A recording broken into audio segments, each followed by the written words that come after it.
औज़ुबिल्लाहिमिनश्शैतानिर्रजीम बिस्मिल्लाहिर्रहमानिर्रहीम। मैं हूँ किन्ज़ा और आज हम स्टार्ट करने जा रहे हैं अपने MTS 603 का लेक्चर नंबर 29।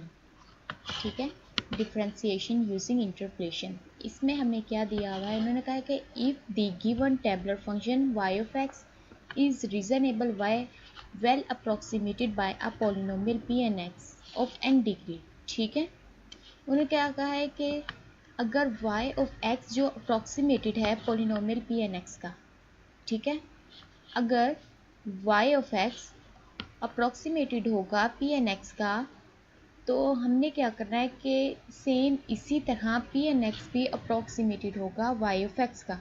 ठीक है, ये दोनों एक दूसरे के अप्रॉक्सीमेटेड होंगे। अब क्या कहा है उन्होंने, it is hope that the result of P prime x, और इनका जो रिजल्ट होगा ना वो हमारे पास पी प्राइम एक्स की शक्ल में आएगा। ठीक है, इसमें हमने एक बात याद रखनी कि मोस्टली तो यही चीज़ हमारे पास सेटिस्फाई करती है कि वाई ऑफ एक्स क्या करता है, अप्रॉक्सीमेट होता है पी एन एक्स का। ठीक है, और पी एन एक्स जो अप्रॉक्सीमेटेड होता है वाई ऑफ एक्स का, लेकिन कुछ जगहों पे ये चीज़ सेटिस्फाई नहीं करती। ठीक है, वो कैसे नहीं करती हम नीचे देखते हैं, फिर हमें पता चलेगा। अब ये देखिए, ये हमें उन्होंने एक डायग्राम बना के दी है। ये क्या है कि यहाँ पे ना जो ये एंगल है पी एन एक्स का और वाई ऑफ एक्स का, ठीक है, ये एक्स आई पे मिल तो रहे हैं, अप्रॉक्सीमेट तो कर रहे हैं, लेकिन ये क्या है, ये इस तरफ जा रहा है और ये इस तरफ जा रहा है, मतलब इनके जो एंगल की जो साइड्स हैं वो डिफरेंट डिफरेंट हैं।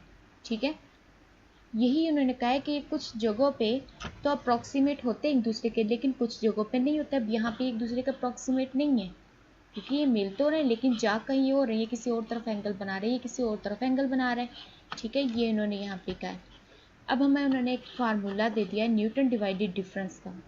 ठीक है, ये वाला हमारे पास फार्मूला है, यहाँ से हमें ज़्यादा डिटेल में समझ आएगी। ये वाला हमारे पास वाई प्राइम एक्स के लिए जब हम यूज़ करेंगे, ठीक है, वाई ऑफ एक्स के लिए वाई प्राइम एक्स हो जाएगा और पी एन एक्स के लिए पी प्राइम एन एक्स हो जाएगा। ठीक है, ये वाला हमारे पास जो है, ये हमारे पास है फार्मूला इसका असर। अब हम एग्जाम्पल में इसे पुट करते हैं, हम इसकी और ज़्यादा अच्छे से समझ आ जाएगी। ठीक है, अब इन्होंने हमें एग्जाम्पल दे दी है कि F prime 0.25 and F prime 0.22 from the following data using the method based on divided difference. Divided difference में हमें दो उन्होंने एक्स की वैल्यूज़ दे दी है, हमारे पास एक्स दिया हुआ इन्होंने। ठीक है, और ये f of x equal to y, y लिख लो, ये एफ ऑफ एक्स लिख लो, बात एक ही होती है। ठीक है, ये हमारे पास एक्स की वैल्यूज़ आ गई और ये हमारे पास वाई की वैल्यूज़ आ गई। ये आ गया हमारे पास फर्स्ट डिवाइडेड डिफरेंस, ये सेकंड डिवाइडेड डिफरेंस और ये थर्ड डिवाइडेड डिफरेंस। अब ये हमारे पास डिवाइडेड डिफरेंस कैसे आ रहा है, यहाँ पे हमने एक फार्मूला लगाना है, वो क्या है कि y1 माइनस वाई नॉट, ठीक है, over x1 minus x not. जब हम ये वाला फार्मूला लगाएंगे तब हमारे पास इस तरह ये वैल्यू आएंगी डिवाइडेड डिफरेंस की। ठीक है, ये करने के बाद हमारे पास first divided difference, second divided difference and third divided difference आ जाएगा। अब हमने क्या करना है कि ये वैल्यूज़ हमने इस फार्मूले में पुट करनी है, न्यूटन डिवाइडेड डिफरेंस का जो इन्होंने फार्मूला दिया भाई। ठीक है, अब ये देखें y prime x equal to p three prime x. ठीक है, ये जो है इसके इक्वल है। अब क्या किया है, अब यहाँ पे हमें इन्होंने y इंटू एक्स नॉट और एक्स वन दे दिया। अब हमें यहाँ पे समझ नहीं आ रही कि हम एक्स नॉट की वैल्यू लगाएंगे कि एक्स वन की वैल्यू लगाएंगे। ठीक है, हमने क्या करना है कि हमें ये दो चीज़ें दे दी, हमने यहाँ पे फर्स्ट डेरिवेटिव लगाना है। ठीक है, फर्स्ट डेरिवेटिव हमारे पास क्या है 2.4350। ठीक है, ये इन्होंने वैल्यूज़ पुट की हुई है इसके अंदर, ये देखो 2.4350। ठीक है, और यहाँ पे इन्होंने क्या किया है फिर x माइनस एक्स वन। अब x हमारे पास क्या है, यहाँ पे अगर हम देखेंगे तो हमारे पास x दिया हुआ है इन्होंने, लेकिन ये x not, x1, x2, x3, x4, x5 के वैल्यूज़ हैं। ठीक है, x हमें उन्होंने एक ऊपर फिक्स दिया हुआ है 0.25, पहले हमने पुट करना है, फिर हम नेक्स्ट फाइंड करेंगे 0.22 के लिए। अब हम 0.25 के लिए फाइंड कर रहे हैं। ठीक है, तो जहाँ जहाँ पे x आएगा ना फार्मूलाज में, हमने वहाँ पे 0.25 पुट करना है। अगर हमारे पास आ जाएगा x1 तो यहाँ से हम x1 की वैल्यू देखेंगे, अगर x नॉट होगा तो x नॉट की वैल्यू देखेंगे। ठीक है, यहाँ पे x माइनस एक्स वन की वैल्यू आ गई, फिर x नॉट की। अब यहाँ पे अगर हम आएँ तो अब यहाँ पे इन्होंने सेम इसी तरह जिस तरह x नॉट और x1 था, इसी तरह इन्होंने हमें 3 दे दिए। ठीक है, अब हमने क्या करना है, यहाँ पे हमने सेकंड डिवाइडेड डिफरेंस की वैल्यू लगानी है।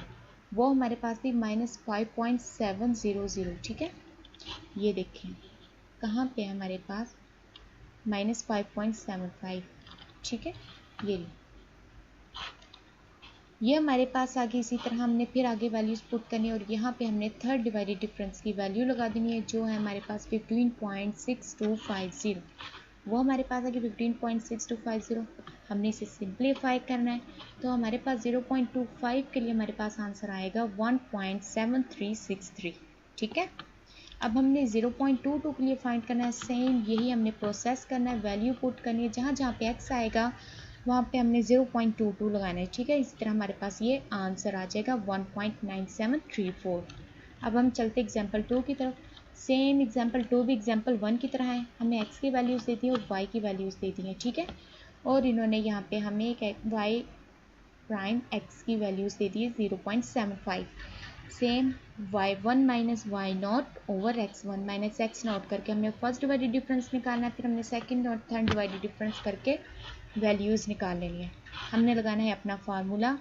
ठीक है, यहाँ पे हमने क्या लगाना है, यहाँ पे हमने फर्स्ट डेरिवेटिव लगाना है, x आ गया, x की वैल्यू इन्होंने हमें ये दी 0.75, क्योंकि ये वाली वैल्यूज़ तो जो हमारे पास x नॉट x1 है ना, x2 x3 x4 x5 x तो नहीं है, तो x हमारे पास ये है। सेम फिर x1 हमारे पास इनमें से था, फिर हमने यहाँ पे वैल्यू लगाई 0.75, फिर x नॉट भी हमारे पास इसी में से आ जाएगा 0.25।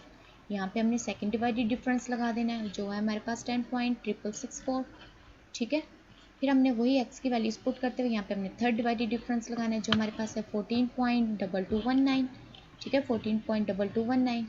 7.5 के लिए करें, वैल्यूज पुट की हमने। ठीक है, सिंप्लीफाई किया, हमारे पास आंसर आ गया -1.779। ठीक है, ये हमारे पास था। यहाँ पे हो रहा है हमारी एग्जाम्पल का एंड और हमारा जो था चैप्टर MTH 603 का चैप्टर नंबर 29 ही था। ठीक है, इसमें अगर आपको कुछ समझ नहीं आई, कहीं पे भी कोई मिसिंग हो रही हो या फिर कहीं समझ नहीं आ रही, किसी उसकी फार्मूले की समझ नहीं आ रही, कहीं पे वैल्यू सही नहीं आ रही, आप मेरे से दोबारा नीचे कमेंट्स में पूछ सकते हैं। लेक्चर नंबर 13 तक के लिए रखेंगे अपना ख्याल। अल्लाह हाफिज़।